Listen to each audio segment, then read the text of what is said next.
Welcome back, ladies and gentlemen. In towards game 2 we go between Infinity and Interitus.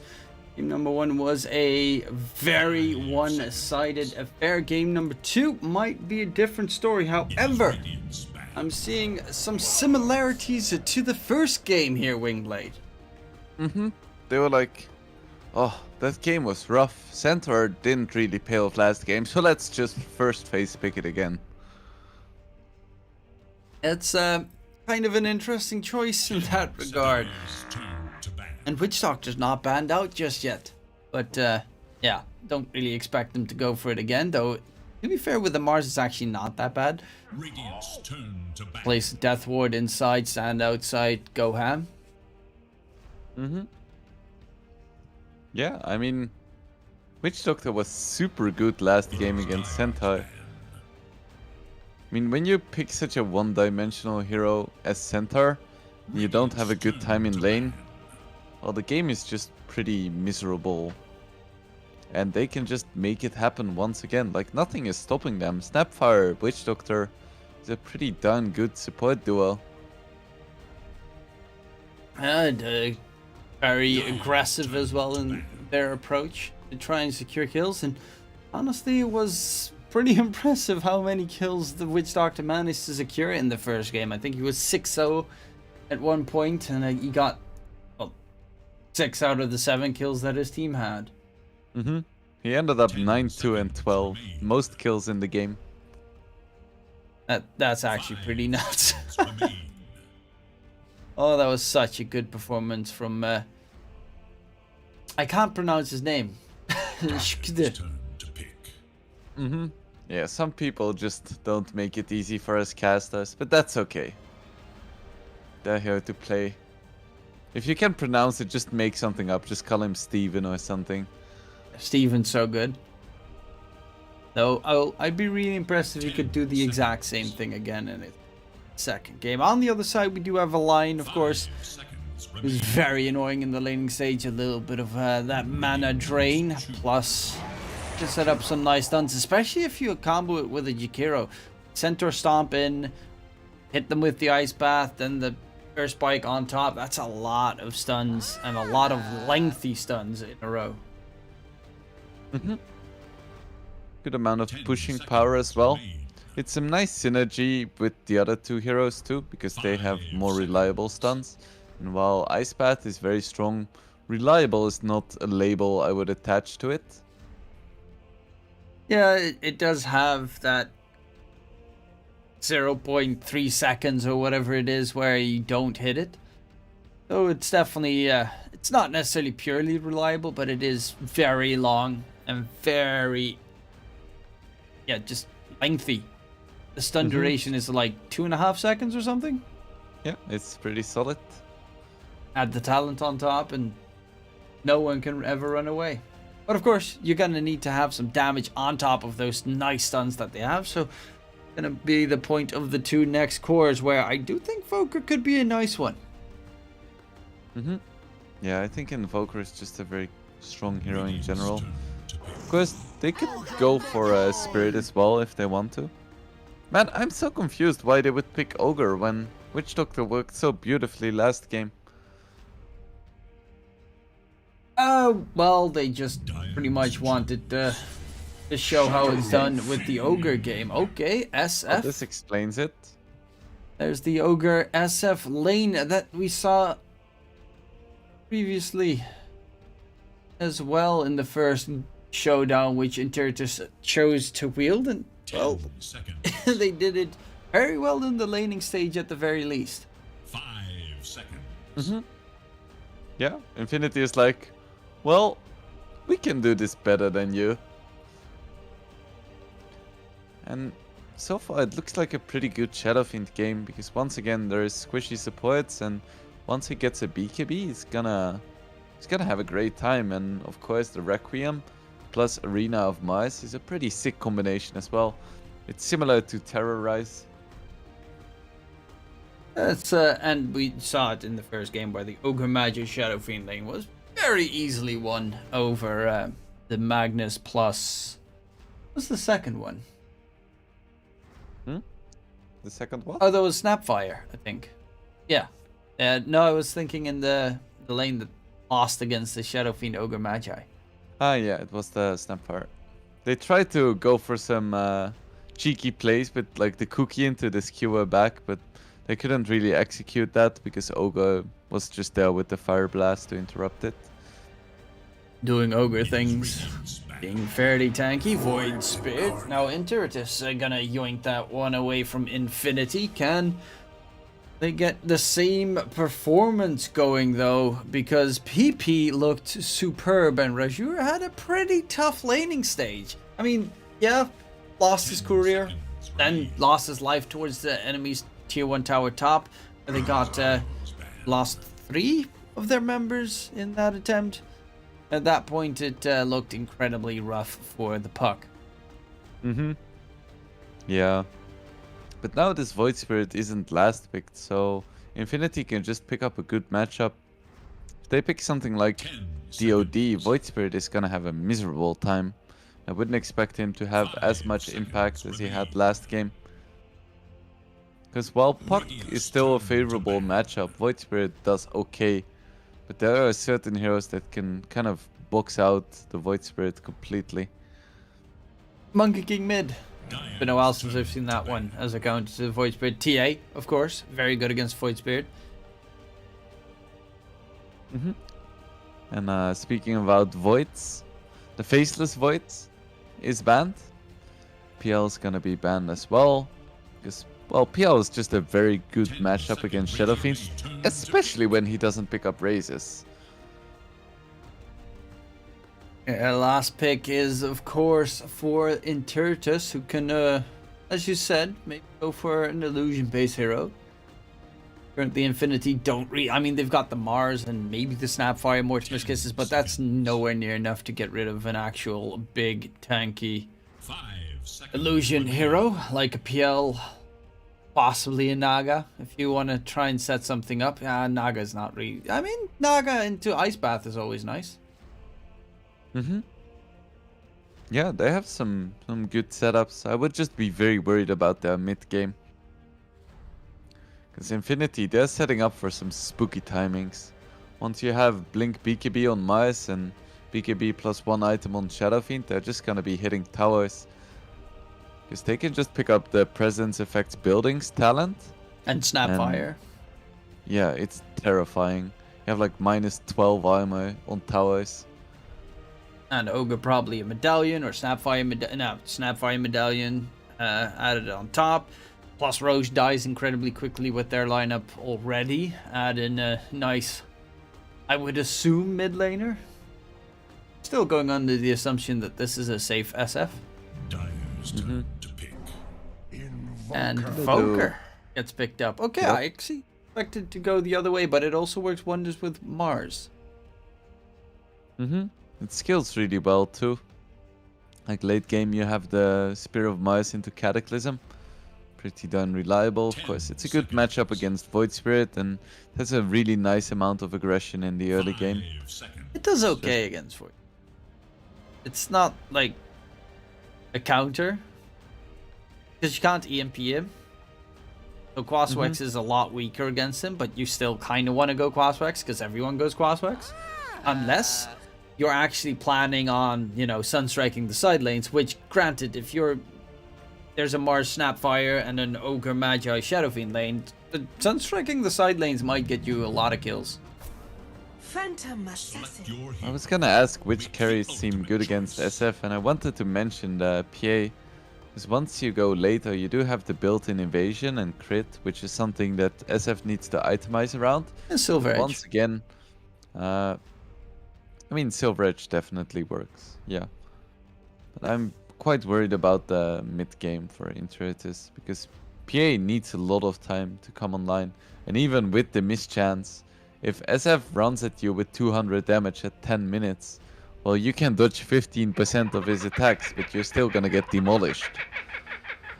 Yeah, it's a rough game for Interitus, I would say again. I mean, you already had the Ogre Magi with the Bloodlust buff. Add in the Foker's Alacrity buff on a Shadow Fiend with all their minus armor that they also have. and just have fun. You know, Roche dies in 3 seconds, building die in 3 seconds, the enemies die in 3 seconds. It's looking like Then Infinity. 9 seconds later, you win the game. Yeah. Pretty much the way that Infinity wants to play this, it seems. Maybe the Void Spirit and, you know, Centaur. If the Centaur has a better lane, he could be a bit more useful. Because that is definitely something they missed last game. They just didn't have an offlaner. Yeah, I'm not sure if he's gonna have a much better lane though. It's probably gonna be slightly better because there is no Maledict, but I mean, who needs Maledict when the enemy SF just destroys you in 3 hits? Yep, so I guess our predictions align in this one? I think so. I'm definitely gonna give it to Infinity. Yep, Infinity all the way. Just watch us be wrong because it's a PA. And he gets like 17 crits in a row. And then whatever you plan and think doesn't matter anymore. Because RNGesus is real. I mean, there is a chance that PA crits every single hit. It is just a very small chance. It's like, you know, the triple bash on Faces Void, where you just like stun lock someone until he's dead. Where, yes, technically it's possible. Is it plausible? No. Yeah, I think the chances are smaller. I mean, the chances are like 1 in X, where X is larger than the amount of atoms in the observable universe. But you are saying that there is a chance. Definitely. That's what we're here for. SF, gonna be, of course, that safe lane SF. Wondering if he's gonna go for the same build, Presence of the Dark Lord level 1 or Necromastery level 1. I mean, he already has a different build because he didn't pick up the Quelling Blade. He has a Fairy Fire instead.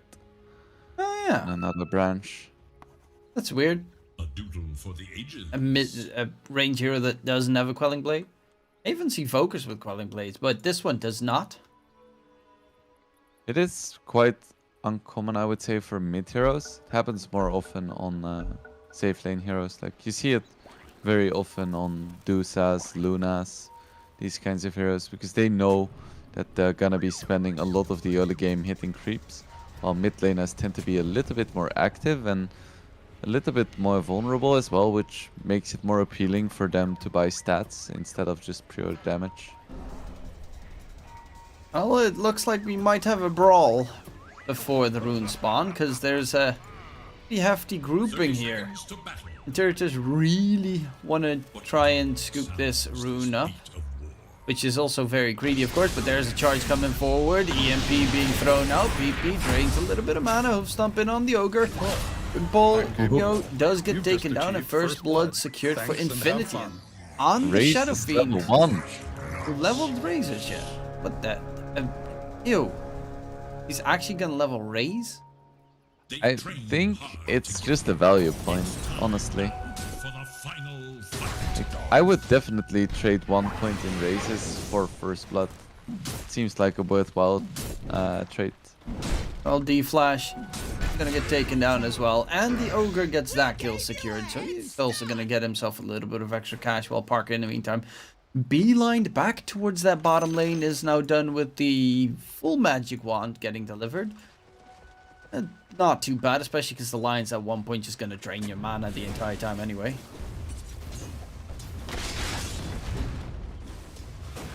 Let's see if Centaur can prove all the haters wrong and have a good lane and a good game here. I want to say I'm rooting for the little guy, but he's pretty big.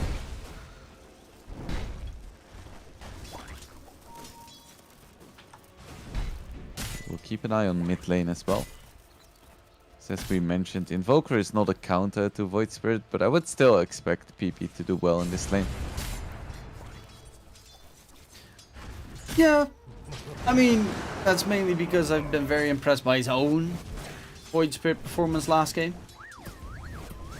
Oh, a lot of damage from the Parker. Is he gonna go down?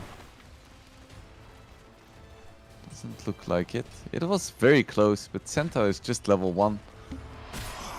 Double edge would have definitely killed Parker here.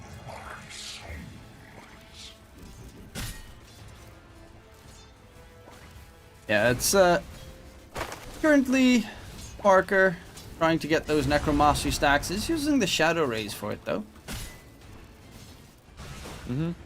But of course, I mean, he when doesn't you have that skill it boogie up for a advantage. first blood, you might as well use it in lane then as well. Lion, some very aggressive positioning here. Needs to watch out because there is enough mana for at least a double raise. And if the Ogre gets a stun, Lion dies. This Lion looks like Oh, make sure that he stays out of Fine. range. So totally fine. No worries there. also got to be careful. A little bit further down the line, triple raise, and it is actually the Ogre getting the kill. But yeah, the raise really coming in clutch in the early laning stage. Yeah, it's paying off. Turns out raise is a pretty good spell. I still don't think he's gonna put in more points than 1. But hey, he's gotten 1 kill and 1 assist out of it. Looks like a pretty worthwhile exchange. Okay, top lane's actually not having that problematic of a lane either. Creep's getting pulled by D-Flash. Just, okay, only doesn't pull the range creep. Always a nasty camp to pull because it just sometimes has a mind of his own. Yeah, creep AI is a little bit wonky in Dota sometimes. It's part of the charm.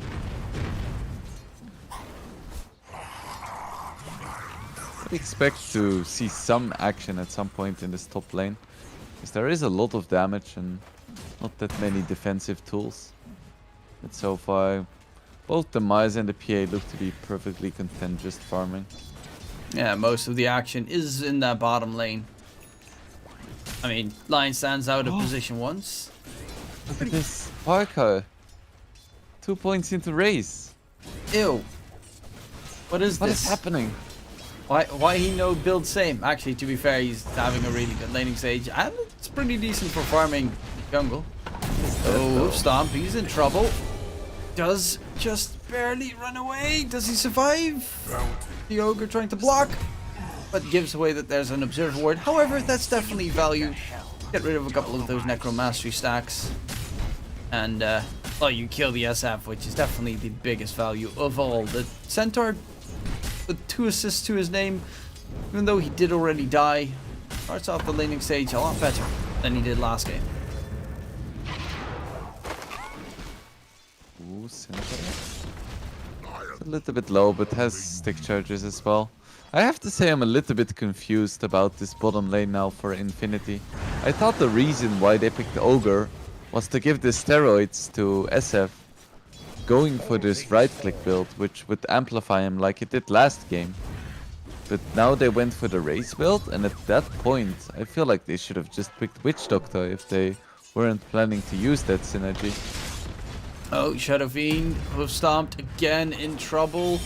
And Parker's gonna get taken out every single time the Ogre walks away. They're gonna lose the SF, and that is another death, and that's in quick succession. So even if he respawns, he still has 20 seconds on his TP scroll, which really destroys his laning stage. The only plus is, now that he's got 2 points in Shadow Rays, he can farm the jungle camps faster. That's so great. He can recover from the problem he made for himself. It's always nice. That is value. I mean, he did. I guess the reason why he went for the Shadow Rays builds because he wanted to magic wand in that lane, so that he had, you know, any use of the magic wand except for the tiny bit of healing that it does.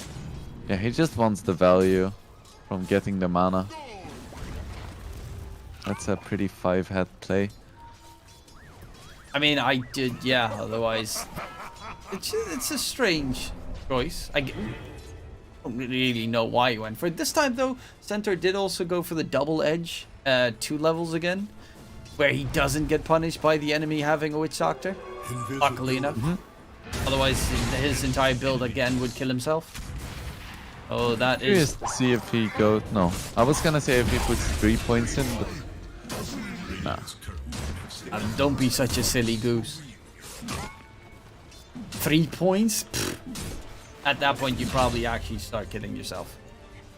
So Invoker rotates to the bottom at the same time as the Void Spirit, but Invoker was just slightly earlier, and now Void Spirit is sitting here in an Invis rune being like, what do I do now?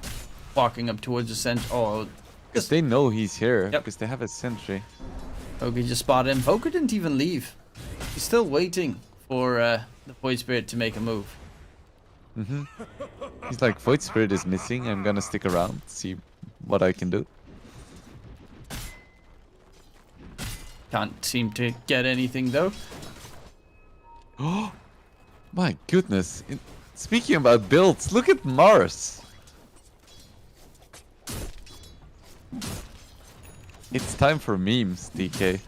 Oh my god, he's actually... Oh, we talked about this in the NA game, because I think it was a Pango who went for Meteor Hammer, and we even talked about the fact that Mars is also a hero that tends to go for the meme hammer.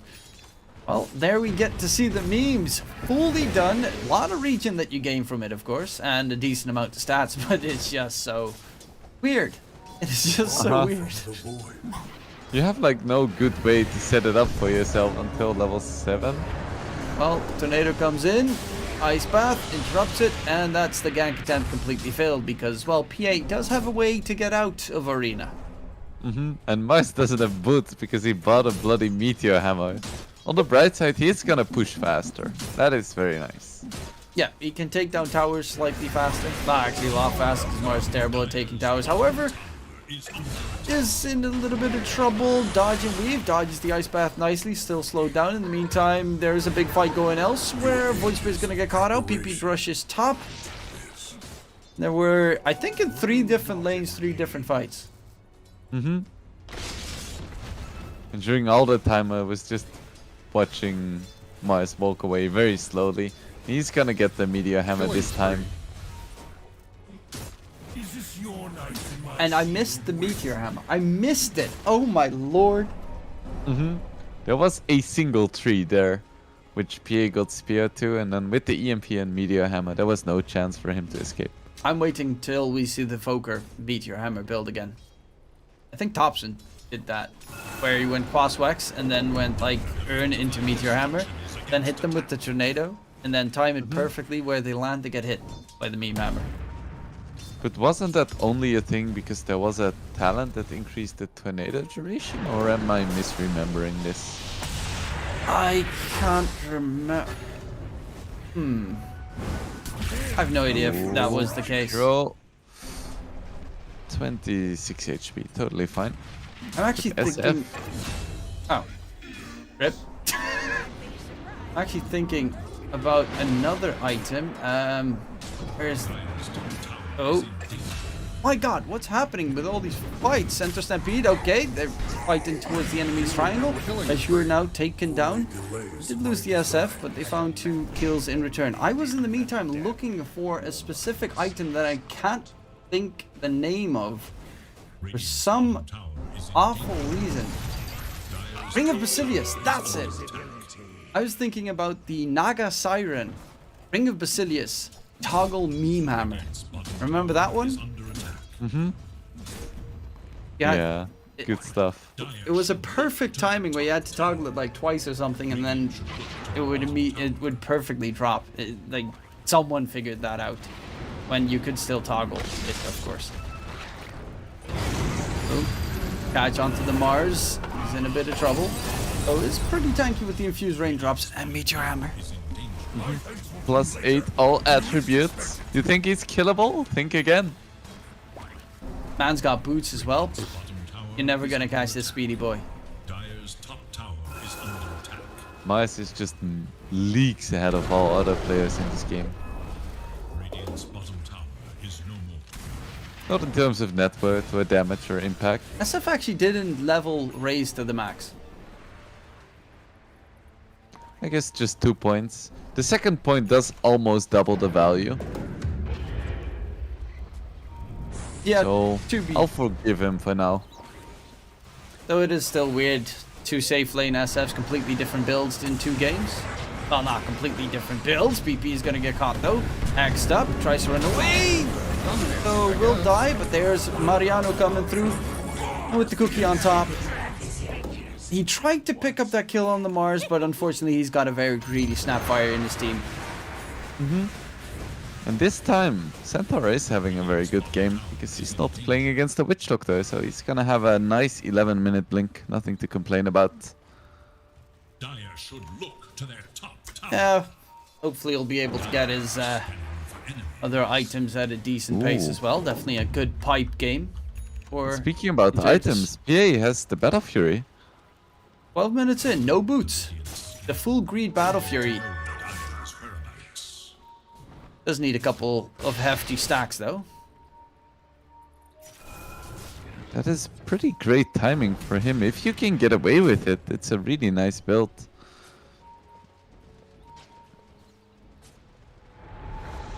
SF is quite ready to fight though. There's a DD rune as well. 300 damage with this DD rune. He's gonna be enjoying this. Dire's middle tower is under attack. Ooh, Sentry comes out, but not quite in time to spot There PP. is little hope for Dire's middle tower. Yeah. You need more than just the Sentry to look at the PP. Yeah. Oh my god. Every single time you say that, I'm thinking of it's something Dutch. Uh-huh. I assume you know Choice. exactly what I'm talking about. I have no idea what you're talking about, DK. Brentford? But we'll discuss that another time. Jakiro could be in trouble here. But Invoker unwilling to commit. Well, right now, they are gonna attempt to go onto the Jakiro. Void Spirit's nearby. Mortimer's Kiss is a little bit early because no one's on top of the Jakiro. Center Stampede, easy walk away. No real They catch. exchange a kiss for a stampede. Yeah, Mars doesn't have his blink yet because he's got the Meteor Hammer. The value. Currently, Evoker going for the Hand of Midas after Spirit Vessel, but with the Spirit Vessel done, they don't have any ways of getting rid of it, except for like the Void Spirit using himself, but the rest of the team kind of just slowly burns. Radiant should look to their middle tower. Yeah, I feel like this is the most meta Invoker build these days. You have a lot of tempo with the Spirit Vessel, so you can fight really early, you're very tanky. And then with the Midas, it's gonna help you skill into the late game. Secure that BKB, BOTs, Cataclysm with the Aghanims. It's just a very nice, well-rounded build. Ogre Magi going to get caught, but again, it's an Ogre Magi. Arena misses the mark, they just walk away. That's a big wasted ulti if they want to reinitiate. Actually, speaking of which, top lane, they will find Pimpolio. PP on the run. Big tornado keeps him at bay, and with the Invis trying to disengage, but he is under ward vision.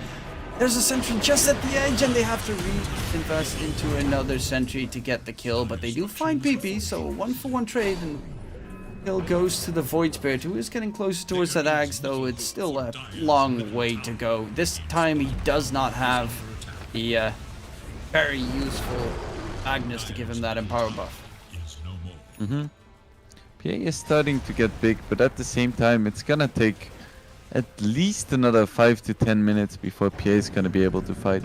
Because she needs a BKB and she needs a Deso.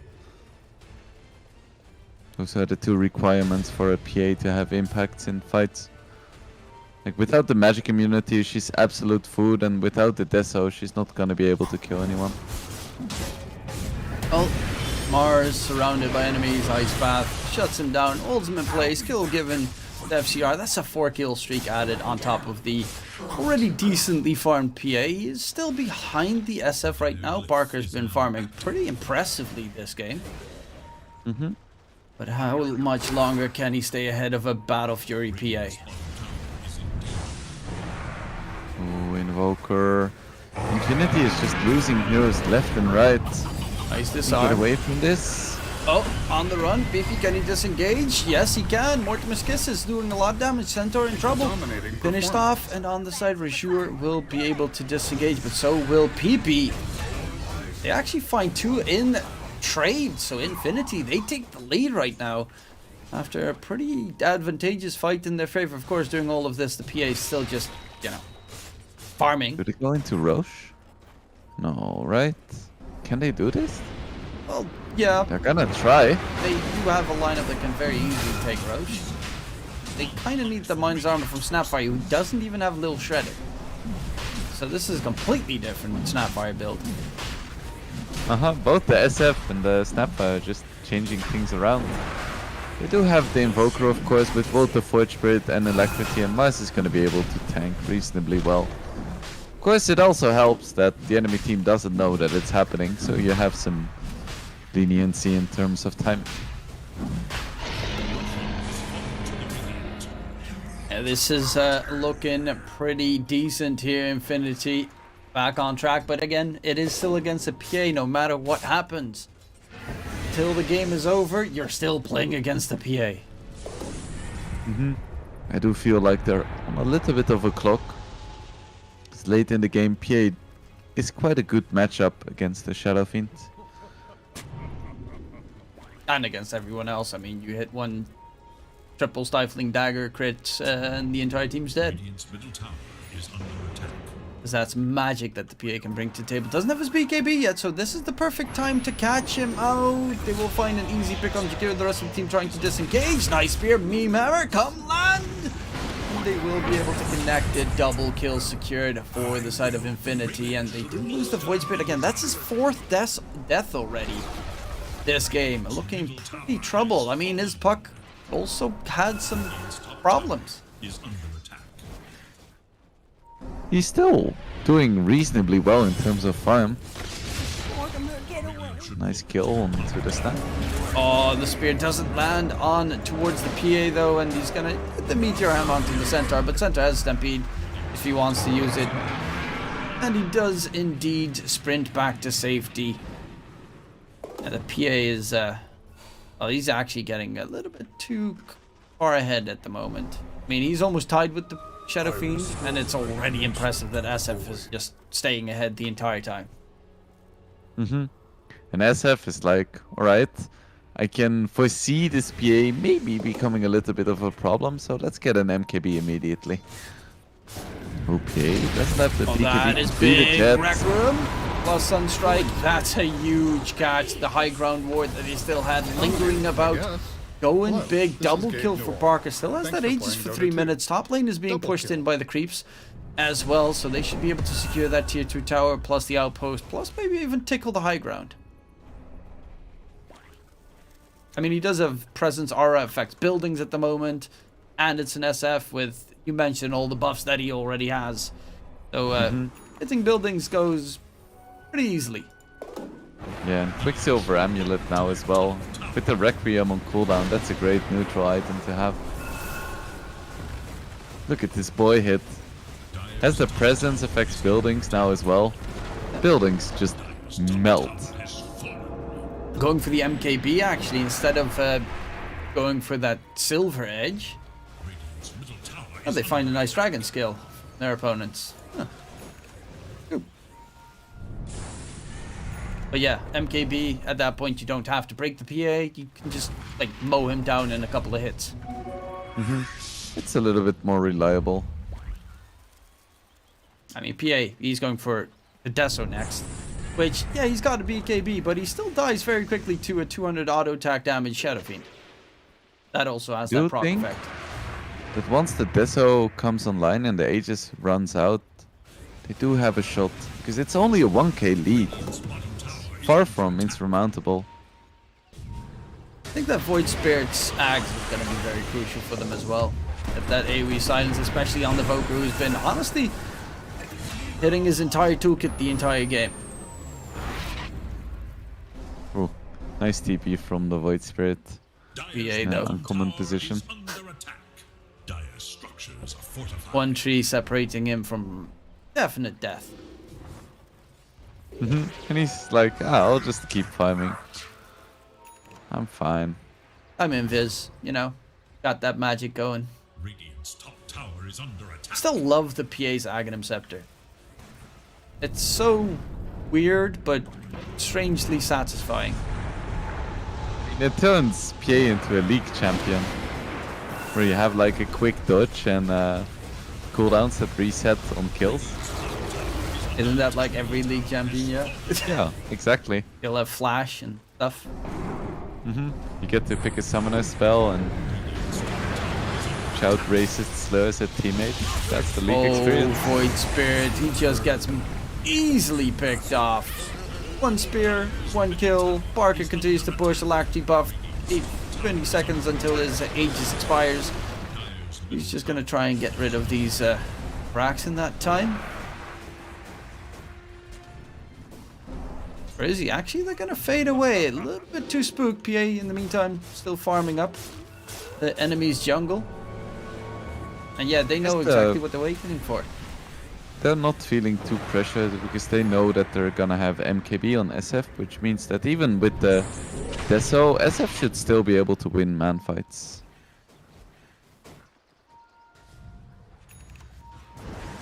Oh, jump in on towards the Mars, finger on top. No finger of death kill. They'll actually go for a second.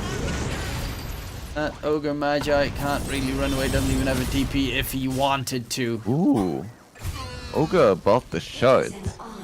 So we're gonna see the fire shield. This is something we don't see too often. That one... Yeah. I mean, it has a nice animation. I have literally never seen this. I've seen it a couple of times, but it just, like... It's like nice, but that's about it. It doesn't, like, compared to, let's say, the shield from Finger, you'd rather have that. For sure. Maybe it's gonna absorb 3 of the guaranteed crits from PA though, because from this point on she could be critting every single hit. Yep. Gotta have that RNGesus on your side. That's a lot of damage avoided. Let's see. SF keeps pressing Requiem. Not gonna be going for a Satanic, just buys has a Skadi queued up. Not sure how I feel about this. The Interitus is gonna be going for a smoke because they know their PA is now officially online. They wanna make some kind of play before Roche spawns.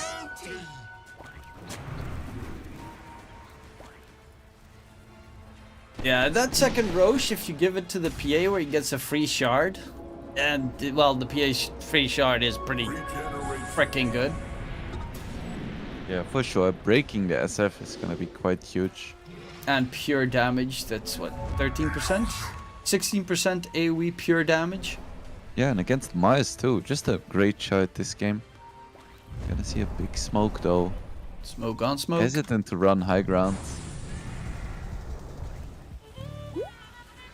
Playing a dangerous game right now. D-Flash walking up though, but he's playing the baiting game and they know exactly, Infinity know exactly what their opponents are doing. Must be so scary for PB to play without a BKB right catch now. onto the PA, they're gonna go in, Sunstrike in, and he's dead. The SF just does too much damage with that MKB, bursts right through the PA before he can even pop the BKB. And the high ground push continues. That's going to be the mid-setter rack secured. No buyback available for 50 seconds. Jump in. They're going to re-aggress onto Parker. Do they manage to deal enough damage to get rid of the SF? He's taking some decent damage, but not nearly enough. While in the meantime, the line's being charged up by the Mars. Very deep on that Mars. Might lose his life for it, though. And yeah, he's actually going to get taken out in the end. Nice shotgun blast from Boom. Pushing it further, and Barker did, I mean, they just decimated them. He's doing a little bit of damage to the enemy's tier 4s, but they're going to only go for the top set. His bottom still has a tier 1, tier 2 if they want to, but Ushan's also up, so just head right into the bit, knock it dead. It's such a world of difference.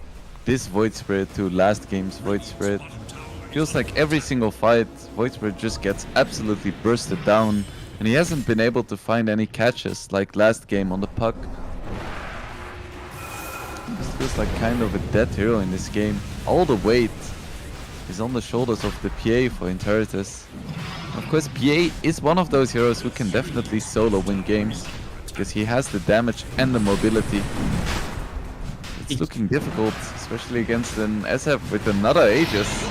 A Satanic on the way too. And a free shard, because that also does buff something. I always forget what. Shadow Fiend gains 2 souls per kill. Additionally, Shadow Fiend can consume 1 soul per attack to deal 190% damage. What? Mm-hmm. Did they change it is that like again? a worse Crystallis. Because you lose a soul and it gives you like 190% crit, but it has a 3-second cooldown. So if you attack fast, it's literally just a worse Crystallis that loses you souls. But hey, it's more right-click damage for free. Didn't it have to... Wasn't the Necromastery shard different last patch? It's been like this for a little while now. Really? Okay, then I must just be blurring out. I thought it It's had just to that do no like one picks spell it up. It's amplification or kind of something. bad. I might be somewhere off with my mind completely. That's okay. That's why I'm here. Yeah, that's why you get paid the big bucks to support me in my very weird affair. And to make PP jokes. Alright, Shadow Fiend now on the high ground with an Aegis. He has a Satanic as well, and buildings are just being removed from the map right now. And Interitus, they need to go quickly or it's gonna be another set of racks gone before the fight even starts. Who do you jump? You're jumping the SF, who does have a BKB and an Aegis, pops the BKB, they lose the first. Oh, the triple bullwhip proc! Oh my lord! That's actually the first time I've ever seen that happen. Multicast bullwhip. Of whipping action. Yeah, that looked beautiful. Triple whips. Color everywhere. Jump in comes through. Another jump from the centaur, but he's just another death. Easy pickings coming in. The PA can't do anything because he is losing all of his teammates without anything being gained. SF still has his Aegis. And they're just walking in for the finish. Jump from Mariano looking for the PA, who's going to be able to dodge a little bit. But for how long? PP's right on his heels. Pops the BKB, is going to go for the fight here, trying to get himself the Voker kill. He doesn't crit, finally gets a crit off, but there's Parker right on the chase. And the shotgun blast in the face will be the end of FCR. And with that, it looks like it should be the GG call. Indeed, that is going to be Infinity taking the series 2-0. And honestly, with the way that they've played this series, I definitely expected for one of the big ones to win the entire ordeal and advance to the first division. Yeah, I think so. There were quite a lot of memes in this game from Infinity, and they still managed to take it convincingly. Playing it well when they needed to. Like, you don't buy a Media Hammer on Mars if it's the TI Grand Finals. Because, well, it's just a huge risk, and if it doesn't pay off, it's 2,350 gold. That's pretty much wasted, but he made it work, and you could just tell that Infinity were having fun with this game. And I can always appreciate that. And definitely a very solid performance so far from Infinity. We'll Look know. at the ranks. They're like super high ranked. That's quite Where do you see that? impressive. You just go to the scoreboard and then right click the players. They're like rank 24, rank 38. They're rank 24 NA on the guy playing Ogre. Well, Pretty skillful hero. it is the hardest hero to play. As some, well, there is definitely a big rank disparity between the two. Pip is not one of even the ranked. reasons why they're feeling confident. Oh yeah, they did look really confident. They did look really solid in their approach. But of course, that is it for this series. For us, at least. I think that's the end for the day as well. I think Mondays are pretty much just the Division 2 matches. All over the place. Of course, We would like to thank the viewers at home for watching this together with us. It was a beautiful showdown and definitely showing a lot of impressive teams here in the DPC of South America Division II. A lot of solid teams that are contending for the top spot, and currently number 1 for me is Infinity from the games that I have witnessed. There is still more to be witnessed. Tomorrow there will be more matches to be played on this channel, so don't forget to tune in whenever you can on ePulse. My name was DkTruman, and next to me was WingBlade. Do you have any closing statements for the viewers at home? Yeah, just buy Meteor Hammer on every single hero. I swear to God, it's the best item you can buy. Any hero, you don't even need setup. Just outplay the enemy, use it from the trees. You get, I think, plus 260 MMR in 2 days. Yep, you heard it here from WingBlade. Just buy Meteor Hammer. It doesn't matter if you're playing SF, you know. Who cares about Shadow Rays when you can get the Meteor Hammer to farm? That will be it for us today. Have a wonderful day, and we'll see you guys another time.